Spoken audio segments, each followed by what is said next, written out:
Hello every one, സ്നേഹ മിസ്സാണ്. അപ്പോൾ ഇന്ന് എൻ്റെ മക്കളെ മിസ്സ് കാണാൻ വേണ്ടി വന്നിട്ടുള്ളത് വളരെ ഇമ്പോർട്ടൻ്റ് ആയിട്ടുള്ള കുറച്ച് കാര്യങ്ങൾ മക്കളോട് പറയാൻ വേണ്ടിയിട്ടാണ്.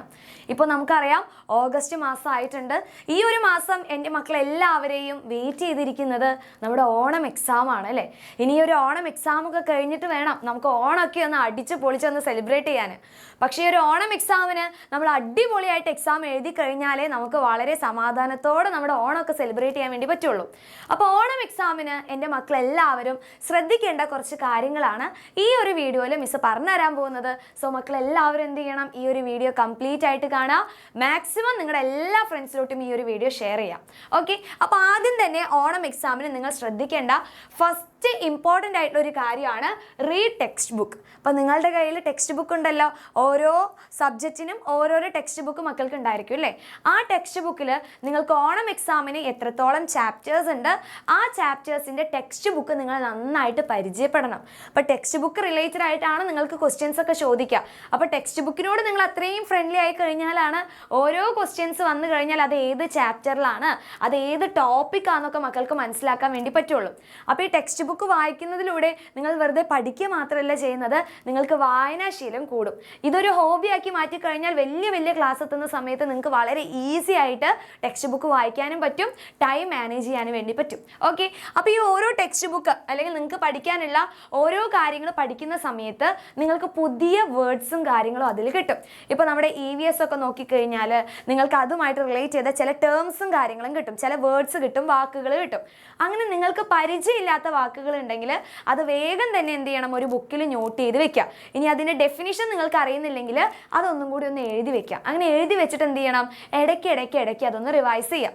ഇനി ടെക്സ്റ്റ് ബുക്കൊക്കെ വായിക്കുന്നുണ്ടോ മിസ്, അങ്ങനെയാണെങ്കിൽ നിങ്ങൾ എന്ത് ചെയ്യണം, നിങ്ങൾക്ക് ടെക്സ്റ്റ് ബുക്കിലുള്ള എല്ലാ കാര്യങ്ങളും ഒരു കാര്യം പോലും വിടാതെ എല്ലാ കാര്യങ്ങളും നമ്മുടെ ലൈവ് ക്ലാസ്സിലൂടെ നിങ്ങൾക്ക് കിട്ടും.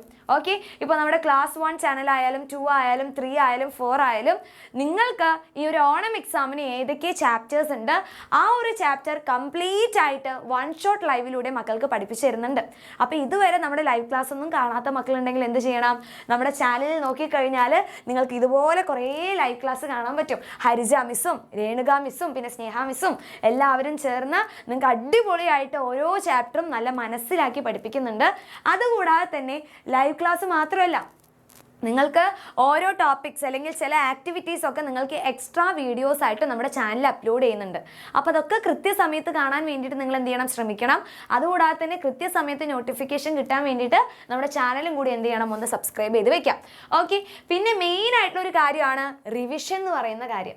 അപ്പോൾ നമ്മൾ ഒരു തവണ ഒരു ചാപ്റ്റർ പഠിച്ചു കഴിഞ്ഞാൽ ആ ചാപ്റ്ററിൽ നമ്മൾ മാസ്റ്റർ ആയില്ല. അപ്പോൾ നമ്മൾ എന്ത് ചെയ്യണം, ആ ഒരു ചാപ്റ്റർ അല്ലെങ്കിൽ ആ ഒരു പുതിയ വേർഡ്സ് ആയാലും ആ പുതിയ ഡെഫിനിഷൻ ആയി കഴിഞ്ഞാലും നമ്മൾ റിപ്പീറ്റഡ് ആയിട്ട് നമുക്ക് ഇപ്പം ഒത്തിരി സമയം കാര്യങ്ങളുണ്ട്, ആ ഒരു സമയം നല്ല രീതിയിൽ യൂട്ടിലൈസ് ചെയ്ത് നമ്മൾ ഇടയ്ക്ക് എന്ത് ചെയ്യണം, അത് റിവൈസ് ചെയ്യുക. അങ്ങനെ റിവൈസ് ചെയ്യുമ്പോൾ ടേംസും കാര്യങ്ങളും ഓട്ടോമാറ്റിക്കലി നമ്മുടെ ബ്രെയിനിൽ അങ്ങോട്ട് സെറ്റ് ആവും. അപ്പോൾ എക്സാമിന് ചോദ്യങ്ങളൊക്കെ ചോദിക്കുമ്പോൾ വളരെ കോൺഫിഡൻസ് ആയിട്ട് നിങ്ങൾക്ക് ഓരോന്നിനും ആൻസർ ചെയ്യാൻ വേണ്ടി പറ്റും.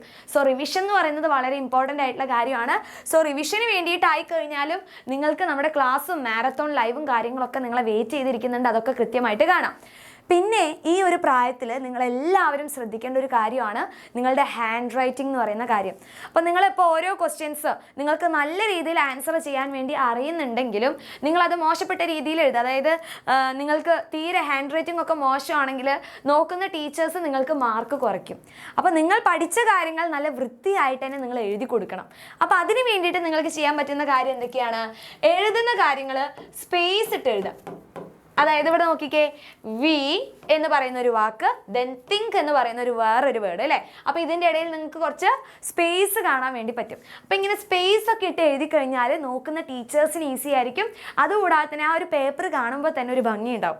അപ്പോൾ അങ്ങനെ നല്ല വൃത്തിയായിട്ട് എഴുതുമ്പോൾ നിങ്ങളുടെ ഉള്ളിലൊരു കോൺഫിഡൻസ് കൂടും, പിന്നെ ടീച്ചേഴ്സിനും ഈസി ആയിട്ട് മാർക്ക് ചെയ്യാൻ വേണ്ടി പറ്റും.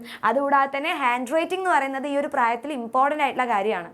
കാരണം ഇപ്പം നിങ്ങൾക്ക് നല്ലൊരു ഹാൻഡ് റൈറ്റിംഗ് ഉണ്ടെങ്കിൽ വലിയ ക്ലാസ് ആകുമ്പോൾ ഇതിൽ നിങ്ങൾ കോൺസെൻട്രേറ്റ് ചെയ്യേണ്ട ആവശ്യം വരില്ല. അത് ഓട്ടോമാറ്റിക്കലി പിന്നെ വീണ്ടും നല്ലതായിട്ട് വരികയേ ചെയ്യുള്ളൂ. അപ്പോൾ സ്പേസ് ഒക്കെ ഇട്ട് ഇതുപോലെ ഭംഗിയായിട്ട്, ഇതുപോലെ അല്ലെങ്കിലും നിങ്ങളുടെ തരത്തിൽ എന്ത് ചെയ്യണം, കുറച്ച് ഭംഗിയായിട്ട് എഴുതുക. സ്പേസ് ഒക്കെ ഇട്ട് ഓരോ വേർഡുകൾ ഒരുമിച്ചൊക്കെ എഴുതി കഴിഞ്ഞാൽ തന്നെ നല്ല വൃത്തിയുള്ള ഹാൻഡ് റൈറ്റിംഗ് ആവും. അപ്പോൾ ഹാൻഡ് റൈറ്റിംഗ് എന്ന് പറയുന്ന കാര്യം എന്ത് ചെയ്യണം, നിങ്ങൾ ഇമ്പോർട്ടൻ്റ് ആയിട്ട് തന്നെ ശ്രദ്ധിക്കണം. അപ്പോൾ നിങ്ങൾ എത്രത്തോളം നന്നായിട്ട് പഠിച്ചു, നിങ്ങൾ തീരെ വൃത്തിയില്ലാതെ ആൻസർ ഷീറ്റിൽ എഴുതി കഴിഞ്ഞാൽ തന്നെ അവിടെ നിങ്ങൾക്ക് മാർക്ക് പോയി. അപ്പോൾ നമ്മൾ അത്രയും എഫേർട്ട് എടുത്ത് നമ്മൾ അത്രയും കഷ്ടപ്പെട്ട് പഠിച്ചതൊക്കെ വെറുതെ ആയിപ്പോവും. അപ്പോൾ അതുകൊണ്ട് ഈ കാര്യം കൂടി എന്ത് ചെയ്യണം മക്കളെല്ലാവരും ഒന്ന് ശ്രദ്ധിക്കുക.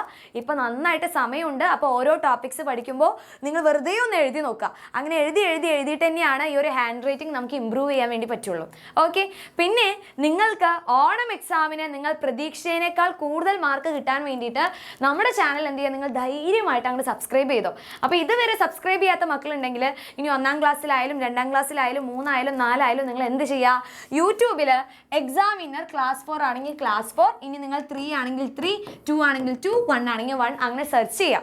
സെർച്ച് ചെയ്ത് കഴിഞ്ഞാൽ ഇതുപോലൊരു കാര്യമായിരിക്കും നിങ്ങൾക്ക് ഓപ്പൺ ചെയ്യുക. ഇപ്പോൾ ഇവിടെ മിസ് ക്ലാസ് 4ൻ്റെയാണ് കൊണ്ടുവന്നിട്ടുള്ളത്. അപ്പോൾ എക്സാം വിന്നർ ക്ലാസ് 4 എന്ന് കാണാം. അപ്പോൾ നിങ്ങൾ എന്ത് ചെയ്യണം, ഇവിടെ സബ്സ്ക്രൈബ് എന്ന് പറയുന്ന ഒരു ബട്ടൺ ഉണ്ട്. അതിന് താഴെ ഇങ്ങനെ ഒരു ആരോ കാണാൻ പറ്റും. ഇതിൽ ഓൾ എന്ന് പറയുന്ന ബെല്ലൈക്കൺ ഒന്ന് ക്ലിക്ക് ചെയ്ത് കഴിഞ്ഞാൽ നിങ്ങൾക്ക് കറക്റ്റ് സമയത്ത് വീഡിയോസും കാര്യങ്ങളും കിട്ടും. അപ്പോൾ കറക്റ്റ് സമയത്ത് നമ്മൾ ഫോളോ ചെയ്ത് പോയി കഴിഞ്ഞാൽ പിന്നെ നിങ്ങൾക്ക് ബുദ്ധിമുട്ടും കാര്യങ്ങളും ഉണ്ടാവില്ല. ഓക്കെ, സോ ഇത്രയും കാര്യങ്ങൾ മക്കളെല്ലാവരും ശ്രദ്ധിക്കുക. ടെക്സ്റ്റ് ബുക്ക് കൃത്യമായിട്ട് വായിക്കണം. അതുകൂടാതെ തന്നെ ഹാൻഡ് റൈറ്റിംഗ് നന്നായിട്ട് ഇമ്പ്രൂവ് ചെയ്യണം. പഠിച്ച കാര്യങ്ങൾ സമയം കിട്ടുന്ന സമയത്ത് നല്ല രീതിയിൽ തന്നെ റിവൈസ് ചെയ്യുക. പിന്നെ നിങ്ങൾക്ക് പഠിക്കാനുള്ള എല്ലാ സപ്പോർട്ടും നമ്മുടെ എക്സാം വിന്നറിൻ്റെ ഭാഗത്തു നിന്നുണ്ടായിരിക്കും. അത് ഇനി ഏത് എക്സാം ആയിക്കഴിഞ്ഞാലും ഒരു പ്രശ്നവും വേണ്ട മക്കളെ, ഒരു ടെൻഷനും വേണ്ട. നിങ്ങൾ ധൈര്യമായിട്ട് നമ്മുടെ എക്സാം വിന്നർ ചാനലിലോട്ട് വന്നാൽ മതി. നിങ്ങൾക്ക് വേണ്ടിയിട്ടുള്ള എല്ലാ കാര്യങ്ങളും ഇവിടെ സെറ്റാണ്. ഓക്കെ, സോ എക്സാമിന് വേണ്ടിയിട്ട് നിങ്ങൾ ഇതുവരെ പഠിച്ചു തുടങ്ങിയിട്ടില്ലെങ്കിൽ ഇപ്പോൾ തന്നെ കുറച്ചേശ്ശെ പഠിച്ചു തുടങ്ങുക. അപ്പം എൻ്റെ എല്ലാ ചക്കര കുട്ടികൾക്കും all the very best.